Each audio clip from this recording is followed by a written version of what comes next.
Os Últimos Dias de Krypton. Para o audiobook completo, acesse a nossa playlist. Capítulo 9. Os estábulos da arena eram a casa de Nanek, e ele gostava de passar a maior parte do tempo que tinha disponível por lá. Apreciava animais desde que era criança. Frequentemente, o comissário Zod lhe dava bichos de estimação caros e exóticos que ninguém em Kandor tinha. Mas Nanek não ligava para o fato de eles serem raros ou de raças especiais. Simplesmente gostava dos animais. De todos os animais. Pelo menos uma vez por ano, o comissário reservava um dia para levar Nanek ao extravagante zoológico de Kandor para que ele pudesse ver as incríveis criaturas. O grandalhão gostaria de partilhar o entusiasmo que sentia com seu amado mentor. Zod simplesmente não via a coisa com o mesmo encantamento, mas fazia o que fazia para agradar Nanek, que não conseguia imaginar um presente melhor. Agora, nas sombras indistintas dos estábulos, ele se entrincheirava no feno seco e cheiroso. Agora que os Hakás negros haviam ido embora, 4 gurnes lentos e pesados haviam se tornado seus animais de estimação. Embora gurnes fossem tão comuns quanto lixo, Nanek tinha um carinho especial por eles. As criaturas atarracadas eram cobertas de um pelo cinza e fosco, que lhes dava um aroma pungente e almiscarado. Seus chifres pontudos eram pouco mais do que saliências. Outros achavam que essas criaturas que viviam em bandos eram estúpidas, e as viam como nada mais do que carne ambulante, mas Nanek as via como amigos de infância, e as amava. Ele também adorava seus Hakás negros, os treinava, alimentava e untava as escamas. Mas agora eles não existiam mais, pois lhe haviam sido levados. Nanek entendia que estavam mortos. Não é por não conseguir falar que era um idiota. Pelo fato dos Hakás terem assassinado aquele homem depois das corridas de carruagens, foram destruídos ou sofreram eutanásia. Nanek ficou em pé, com lágrimas nos olhos e os punhos cerrados e abaixados, enquanto a guarda Safira amordaçava os monstruosos répteis e os arrastava para longe. Ele queria untar suas escamas uma vez mais, limpar o sangue de seus dentes, mas os guardas não deixaram. Nanek sentia náuseas ao pensar no que havia acontecido com os lagartos negros. Será que os guardas esmigalharam seus crânios com porretadas ou simplesmente fizeram ingerir veneno para que fossem mortos de um jeito mais humano? Em meio a tudo isso, Zod nunca chegou a depreciar a desgraça de Nanek, nem tentou fazer com que ele deixasse de lado seu pesar. Mais tarde, contudo, o comissário lhe deu mais animais de estimação. Já havia lhe mostrado fotos de espécimes estranhos, animais incomuns que o sujeito nunca havia visto antes. Em vez desses, o mudo optou por gurnes, simples e comuns. Zod tentara lhe convencer a optar por algo mais especial, mas Nanek foi imperioso ao apontar para as imagens. Gurnes. Ele queria gurnes. Zod lhe deu um pequeno rebanho de 4 criaturas e teria provavelmente lhe dado 1000 se Nanek realmente quisesse. Gurnes os faziam se lembrar dos bons tempos de sua juventude, mas também de momentos mais horripilantes. Sozinho nos estábulos, ele afagava suas cabeças grossas e peludas, enquanto esfregava as pontas arredondadas de seus chifres. Os Gurnes faziam com que ele se sentisse um garotinho novamente, um garoto normal, antes de todas as coisas terríveis acontecerem. Nanek havia sido criado numa fazenda de gurnes.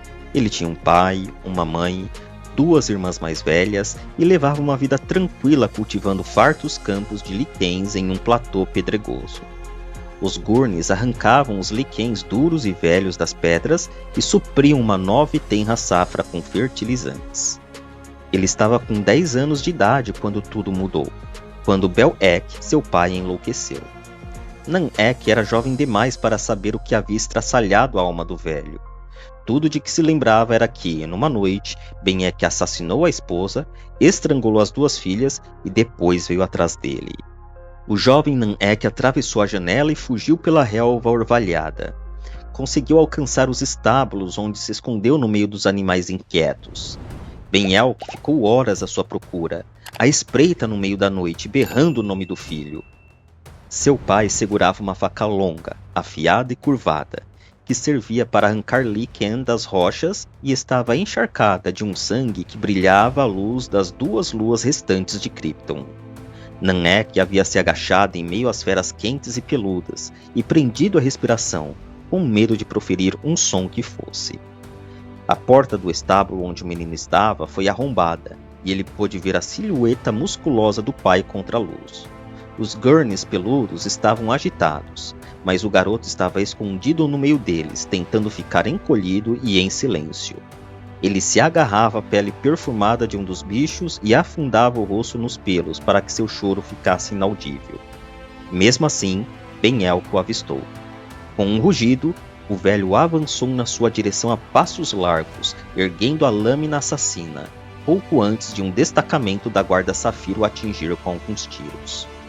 Posteriormente, ele descobriu que sua mãe havia acionado um alarme antes de morrer.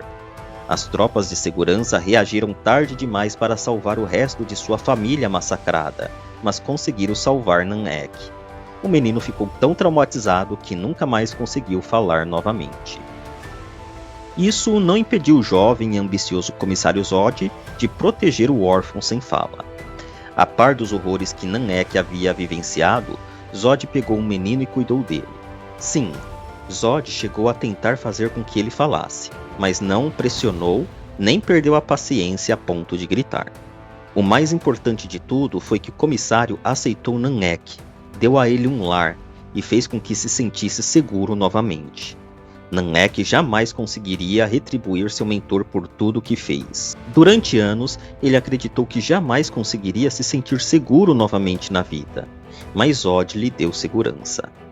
Nanek ficava furioso quando ouvia alguém criticando seu mentor.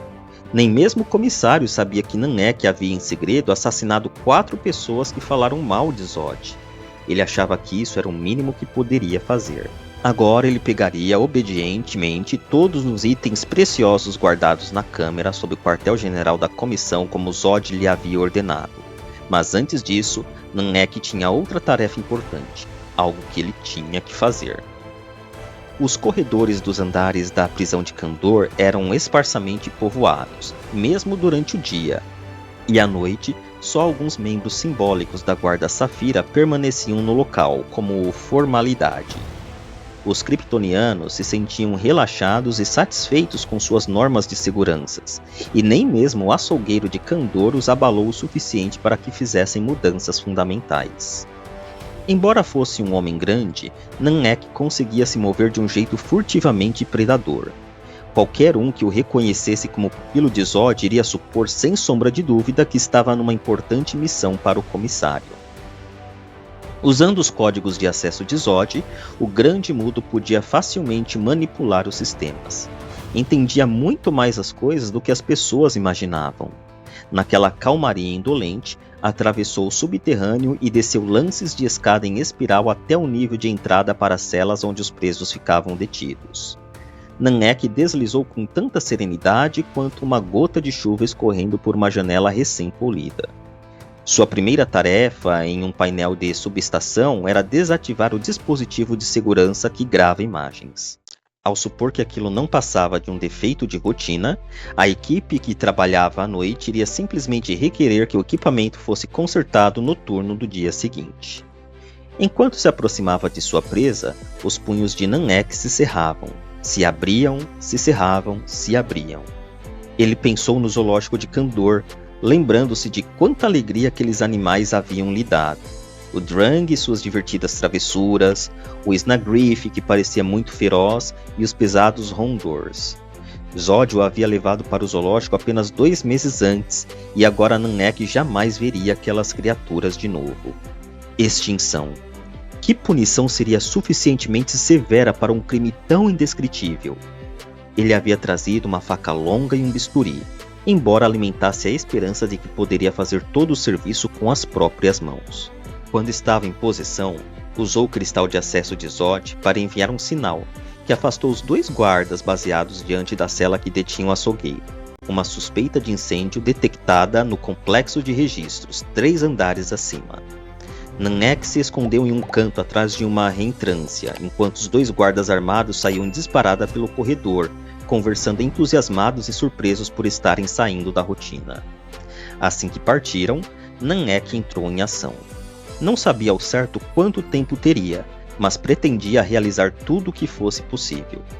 Usando os controles dos guardas, ele abriu a porta blindada da cela e bloqueou a entrada com seu corpo grande e imponente. O açougueiro de Kandor estava sentado na cela, olhando para cima com uma expressão de louco, olhar injetado e um sorriso demente. "Você veio me soltar?" Ele levantou num pulo só. "Podemos sair para caçar?" Nanek se aproximou. Pegou o açougueiro pelo cabelo loiro e sebento e puxou sua cabeça para trás. Seria muito fácil quebrar seu pescoço e acabar com tudo de uma vez, mas isso não o saciaria, nem um pouco. O prisioneiro rosnava e se debatia como um animal em uma armadilha. Nanek sacou o bisturi e rasgou a garganta do meliante, um talho fundo o suficiente para retalhar sua laringe, cortar as cordas vocais e cauterizar o ferimento ao mesmo tempo. O sujeito morreria logo depois, mas só quando Nanek permitisse. Agora os 2 não podiam mais falar. Embora o açougueiro se contorcesse e o arranhasse, o grande mudo conseguia segurá-lo com facilidade. Usando os dedos grossos da sua mão esquerda, Nanek arrancou um dos olhos do sujeito e o colocou, ainda sangrento, em um dos bancos frios da cela, onde poderia ser a única testemunha do que aconteceria em seguida.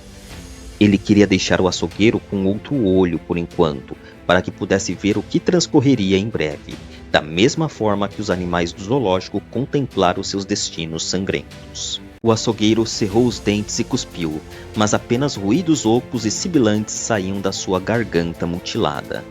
Quando ele arranhou o rosto de Nanek, o mudo barbudo pegou a mão do prisioneiro e quebrou todos os seus dedos, um gesto pequeno e impertinente. E aquilo era apenas o começo. Nanek sacou a faca. No fim das contas, o que o abominável sujeito havia feito com os pobres animais do zoológico mal podia ser comparado com a selvageria artística de Nanek. Mais tarde, depois que a justiça e a vingança foram perpetradas, ele não pensou mais nas criaturas raras ou no homem que as assassinou. Haveria uma comoção quando viesse a público o assassinato chocante na cela da prisão. Mas Nanek não se importava.